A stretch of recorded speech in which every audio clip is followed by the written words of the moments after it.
بسم اللہ الرحمن الرحیم۔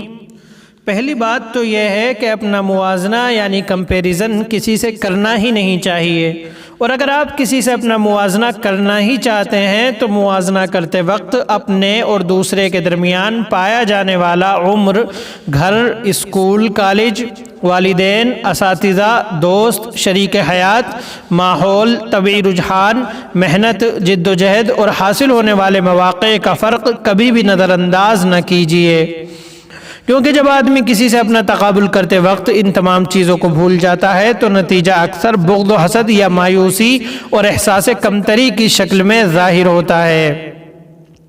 لیکن کبھی کبھی ایسا بھی ہوتا ہے کہ ان تمام باتوں میں شراکت کے باوجود دو لوگوں کے درمیان بہت سی چیزوں میں کافی فرق ہو جاتا ہے، تو اس وقت کائنات میں جاری و ساری اختلاف اور تفضیل کے قانون الہی کو یاد کر لینا چاہیے کہ اللہ نے سب کو ایک جیسا نہیں بنایا ہے، اور اس نے اس جہان کے اندر کچھ لوگوں کو کچھ دوسرے لوگوں پر فضیلت دے رکھی ہے۔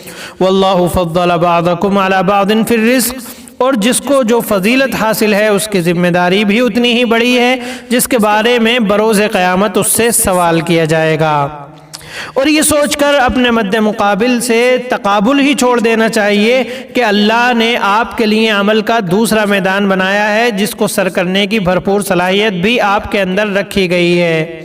اب یہ دریافت کرنا آپ کی ذمہ داری ہے کہ وہ کون سا میدان ہے جو آپ کے لیے بنا ہے اور آپ جس کے لیے بنے ہیں۔ لیکن مایوسی ہرگز کسی بھی بیماری کا علاج نہیں۔ ذرا سوچئے، اگر سارے ہی لوگ ڈاکٹر، انجینئر بن جاتے یا سارے ہی لوگ کھیتی کسانی کرنے والے بن جاتے تو کیا دنیا کا یہ نظام صحیح ڈھنگ سے چل پاتا؟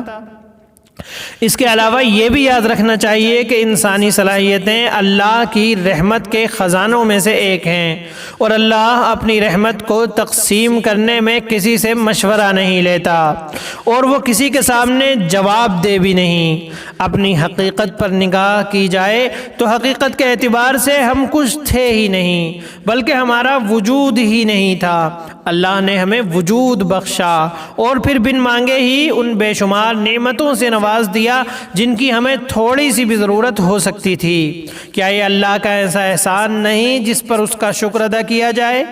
ہم بھوکے تھے، اس نے کھانا کھلایا، ہم پیاسے تھے، اس نے شفاف پانی کا انتظام فرمایا، ہم ننگے تھے، اس نے لباس مہیا کیا، ہم اندھیروں میں تھے، اس نے روشنی فراہم کی، ہم گمراہ تھے، اس نے ہماری ہدایت کے لیے ہم ہی میں سے کچھ بندوں کو منتخب فرما کر مبعوث کیا۔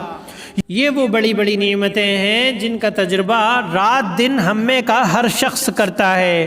پھر کیا وجہ ہے کہ ہم ان تمام نعمتوں کو تو نظر انداز کر دیں اور اللہ کی حکمت کے تحت کسی معاملے میں رہ جانے والی کمی جو ہمیں کمی دکھائی دیتی ہو کو خوب یاد رکھیں اور اس کی بنیاد پر ناشکری و بے چینی کی زندگی گزاریں۔